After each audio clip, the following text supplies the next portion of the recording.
Welcome to the Point. For the first time in more than 2 years, a major policy conference was held here on Mackinac Island when the Detroit Regional Chamber came together for their big meeting of the year. There were a number of firsts. In fact, there were a couple of firsts for us as well. Interviewing two new leaders in the state, starting with the new CEO of Consumers Energy, Garrick Rochow. You and I were just talking, and everything that's being discussed here on the island at some point will come back to the ability to have clean, reliable energy to power everything that the people want to do in the state. Tell me what you're doing at Consumers and what you see your position as the future of the state goes. Yeah, so I think one of the pieces, and I got a couple, but one of the pieces is leading the clean energy transformation. And when I say leading that, it's what you said. How do we have clean energy? How do we ensure it's reliable and affordable to that as well? And so we've got to deliver on all three of those. And we put our clean energy plan with the Public Service Commission. We filed it in June. It calls for the retirement of coal by 2025. And that's a leading in the utility space in the nation, and frankly reduces carbon by 60%. That's equivalent to taking 12.5 million cars off the road, meets the Paris Accord 1.5 degree scenario. So it calls for renewable energy build out, some 8,000 megawatts of solar, and then also natural gas from a backup perspective. It saves our customers $650 million, so it checks the affordability piece as well. And between solar, which we know is intermittent, given days like today, we have natural gas, which is a clean burning fuel that allows so we have resiliency or reliability in our electric grid. What beyond having that kind of backup, having enough solar, having enough, whatever the components are, all of the things you have to have, what about the grid? What about the delivery system? Because we've seen here in the state over the past few months and for a long time in a lot of places, we know that the delivery system is not new. What do you do? What can you do about that?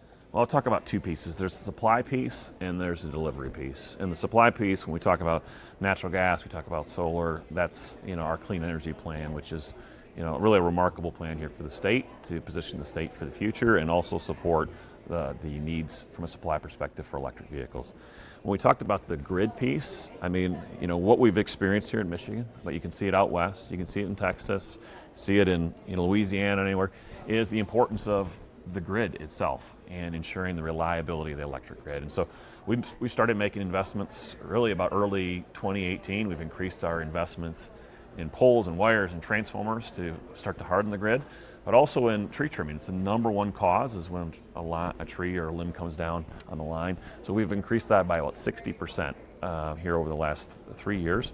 And so we're making more investments, $5.4 billion in the electric grid to prepare for the future because we are seeing more severe weather, not just in Michigan, but across the U.S. The Attorney General has been talking about just that thing, the reliability, and wanting some type of what she says is a better plan to help those customers that are without power over a long period of time. Have you had any discussions with her? Yeah, we've certainly talked with the Attorney General's office. We look to continue to work with and partner, and we appreciate that she's hearing from our customers. I have a daily report on kind of customer feedback, and I certainly appreciate our customers' patience and as they've worked through these disruptions. And our priority really is safety of the electric system for our coworkers and our customers, but also ensuring improving reliability. And so, as I said, we started improving here 2-3 years ago. We're going to continue on that plan to make more investments to improve the electric system. I want to go back to what you were talking about at the very beginning and trying to process this idea of being free of coal in just a handful of years. How big a lift is that to change over? How many are left? I know you've already done away with some, so I guess the process has begun, but it still seems like a pretty rapid pace.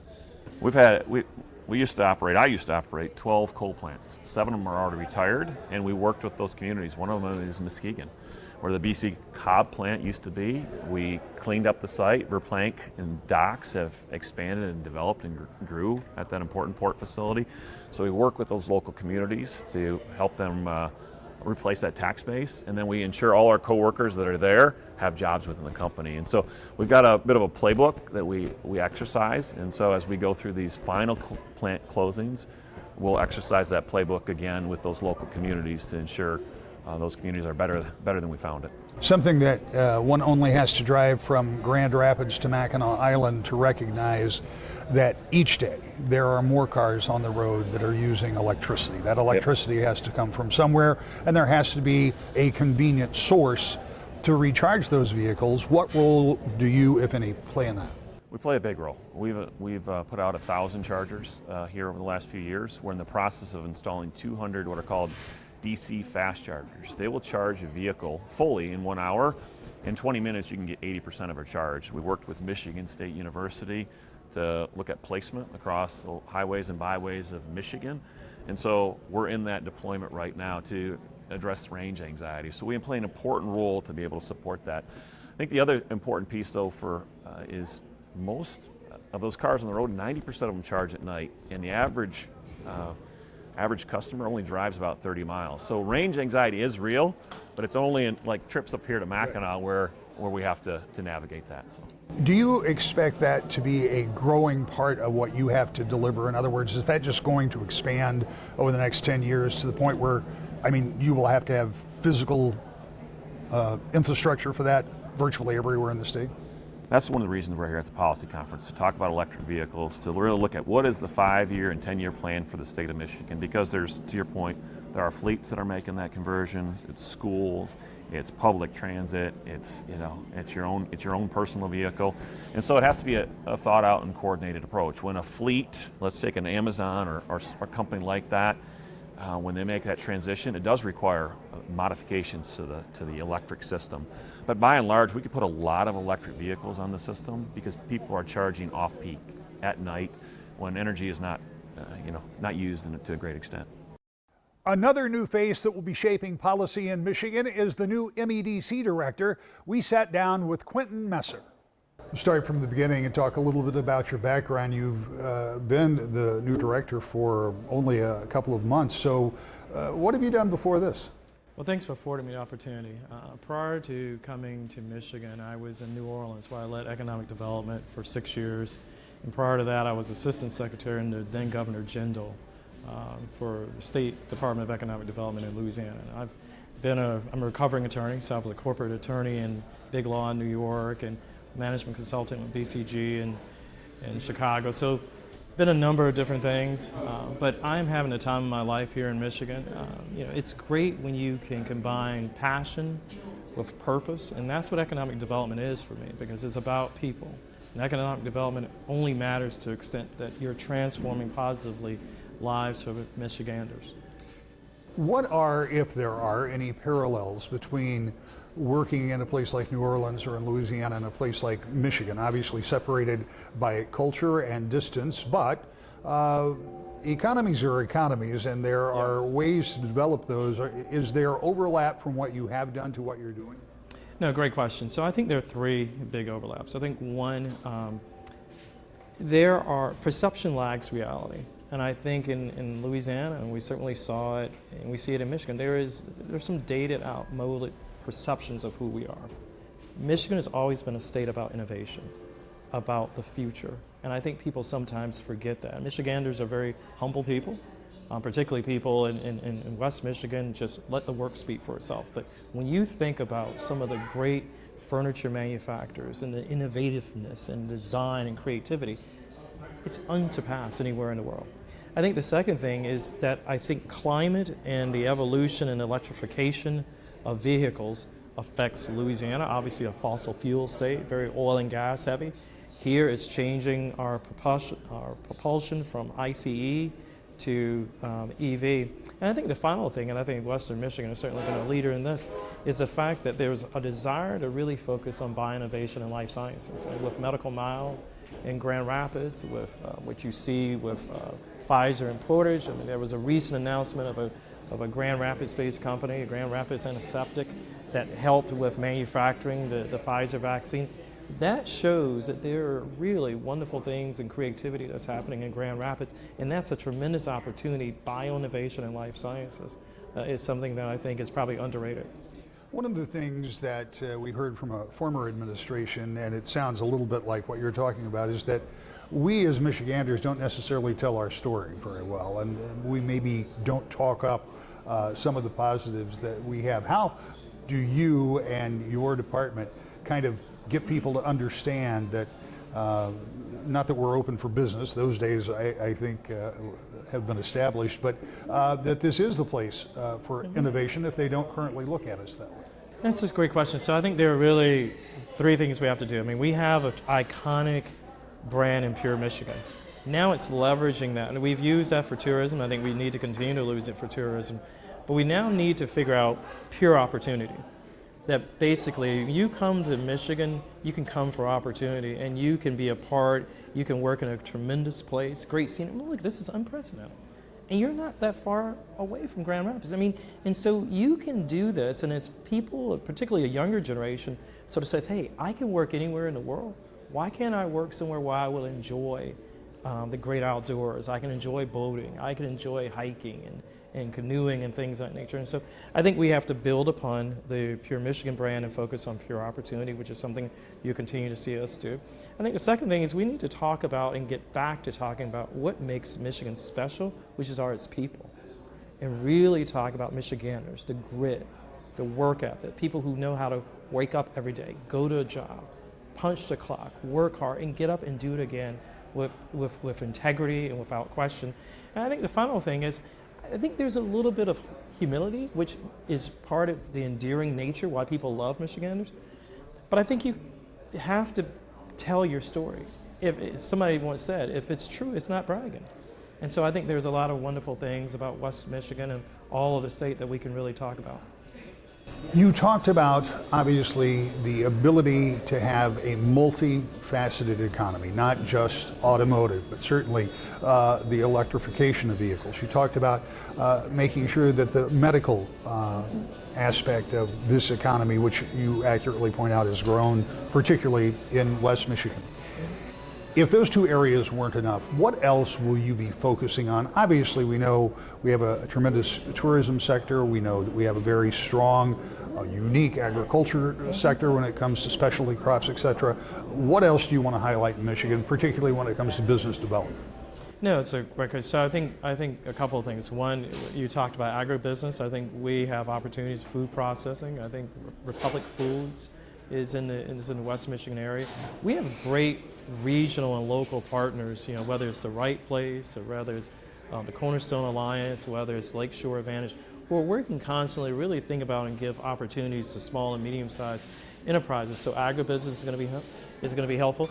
I think furniture making. I mean, look, the whole notion of design as an industry, and you can extend that from furniture making in Western Michigan along the Lake Michigan, but you can also bring it over to Kalamazoo for product design when you look at Newell Rubbermaid, for example. So we have a chance, again, if there's one word that I want people to focus on, innovation, inventiveness. That has always been a hallmark of Michigan. I think we have to get back talking about it. I think we have to get back leaning into it. And I think we have tremendous assets. And more importantly, we've got the proof to back up the talk. That was part of what we talked about during the Mackinac Policy Conference, but there was more, and there was another conference, by the way. We'll talk about that next. To the Point. Welcome back to the Point. There were two big conferences on Mackinac Island this week. The first, the Detroit Regional Chamber event that we talked about, and then the Republican Leadership Conference. During the first conference, we heard a lot of conversation about what was going on with the budget.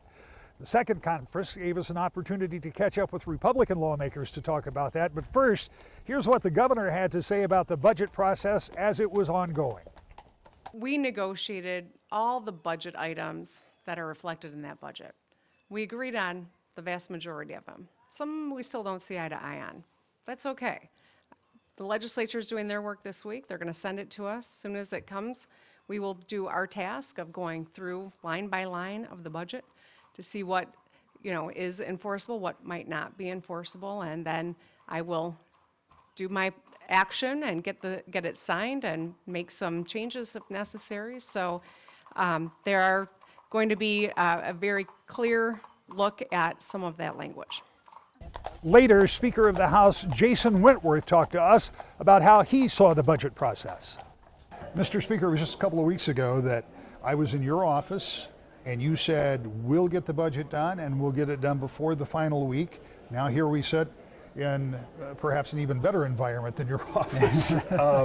And from the legislative standpoint, you got the budget done, you got it passed, you left some money in the bank, it looks like. Tell me a little bit about the process, because we were here, I was here on the island as this was happening, and we really didn't know what was in it, because you had negotiated it and got it to your members and got it through committee and got it passed out before there was a real chance to scrutinize it closely. How did that process work? It was, just typical as, the prior years. The process went through the committee, process, got to the House floor, we voted on it. We had been providing members details, which, keeping that confidential within our caucuses, which is obviously a great thing that we can maintain that, level of confidentiality. So members had a peek at it early.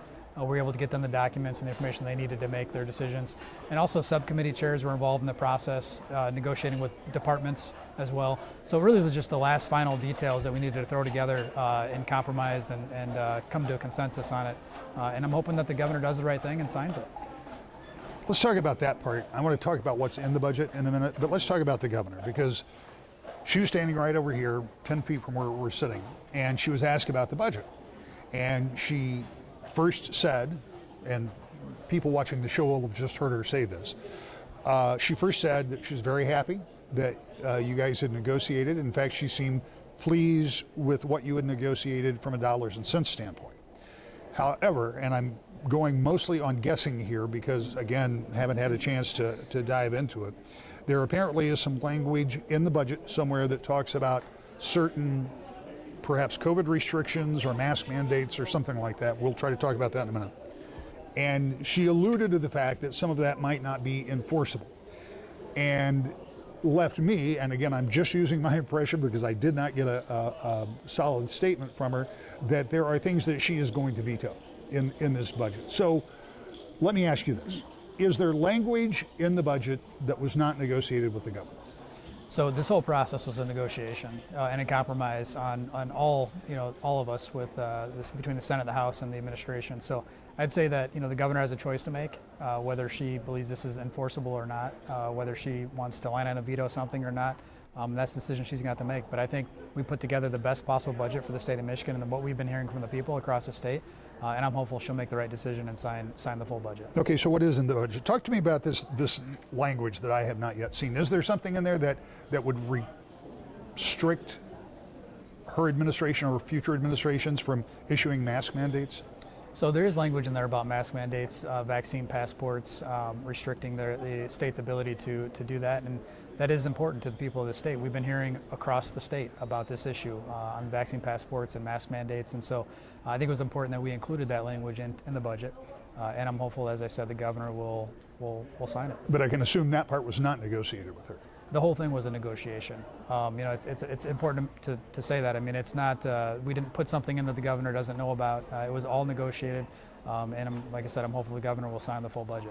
She said, and one of my colleagues brought this to my attention, she said that she would make changes, or whatever the language she used was. I mean, the fact is, she can't change the budget. The only thing she can do is veto certain lines of it, because the only people that can appropriate are the legislators. Correct. So any changes would be a veto. That would be the definition of a change. Or deeming it unenforceable is another option that she has outside of signing and vetoing, line item vetoing. What's in this budget that you find important for the people that you talk with in your district? And your district is really the entire state, because you hear from all of your members, so it's not like it's down just to one area. What are the real high points of this? I think one of the big high points is the deposit into the Unemployment Insurance Trust Fund. I think it's a big deal for the people of the state. That's $500 million, right? That was just under $200 million. $200 million. Yeah, we did a $500 million deposit in the Rainy Day Fund. Mm-hmm. We did a $19 million dam safety fund as well, which is really important to my district, as you mentioned. And I think the other thing is local road funding. We took money from MDOT and put it right into local roads. If the governor's going to continue to go out and bond, even when we have money on the balance sheet left over, I think it's a bad decision. So therefore, we've taken some money out of MDOT and moved that over to local roads. When you talk about having some money left over there, the state ended up with a lot more revenue than was estimated. I mean, and That's the first time I can remember that happening in such a big fashion. That's good news, but you didn't appropriate all of that money. So, and we also know there's a bunch of federal money. We can talk about that, but what is your plan, or do you have a plan for the money that remains in the Treasury that was from state revenue? Yeah, we do, and like you said, there's a large balance left on the balance sheet, and we're looking at infrastructure, we're looking at broadband. These are items that we weren't able to, tackle as big as we'd like to in this budget. So we're going to come back and look at those items. Obviously, with the federal government spending as well, additional dollars potentially on infrastructure. We're going to wait and see what that looks like before we move forward on a supplemental specific on infrastructure. But those are a couple of the areas that we'll focus on in the House. One of the things we talked about when we were in your office, and you pointed this out, that the budget is done, government is funded, nothing shuts down, everything continues. Government has more money than it's ever had. It's the largest budget ever passed. But there still is a lot of money left over, and so the budget process, not strictly speaking, but the budgeting will continue through most of the rest of this year, I assume, right? Yeah, and maybe even in next year as well. I mean, this is a big responsibility for us as legislators to appropriate this money in a proper way that sets Michigan up for long-term success. That's what we're going to focus on. We're not going to focus on growing government programming. The governor's been on the road show talking about where she wants to spend money. We're looking at what the people of Michigan want and what they deserve with these dollars, and that's putting them in investments that are one-time, that grow our state and make sure we're prosperous for many years to come. You were in the legislature for the first budget process with this governor, and it was a mess. And by the way, as a reporter, I think everybody gets a share of that mess. This, though it took longer, and there are a lot of reasons that it took a while to get this done. There was a pandemic. The way you guys were meeting for part of this past session was a little bit fragmented. But there was so much money that you really had to be a little more strategic. But even though all of that happened, it seems like this was a much smoother process. Is that a fair assessment? I think it is a fair assessment, yes. I mean, I think all sides came to the table and were willing to compromise and negotiate, and I think that resulted in a better budget. I've been saying that all along, even before we spoke months ago about having the legislature involved in the COVID recovery and COVID response is really important. As equal, the governor being a part of the budget negotiations is very important. I think it all leads to better outcomes for the people of our state. That's what I'm here for, and I think that's what this budget does. Has the relationship between the governor and the Republican legislature gotten better? I think this negotiation, this budget deal here is a step in the right direction. So I can see that, that is a step of getting better in the relationship. I think that's a hopeful sign of things to come.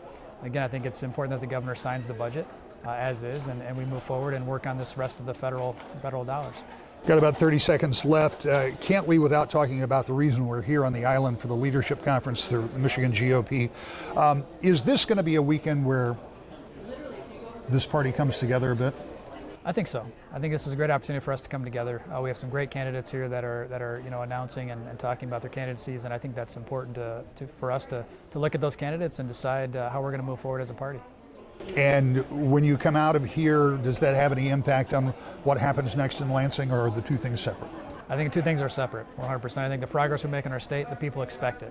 The rest is just politics. A final thought about the conferences and the budget when we come back to the point.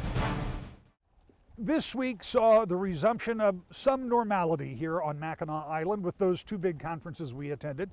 Things were different, to be sure, but the conferences showed that people are still paying attention to the important issues that face the state. The same issues we'll be covering every week right here to the point.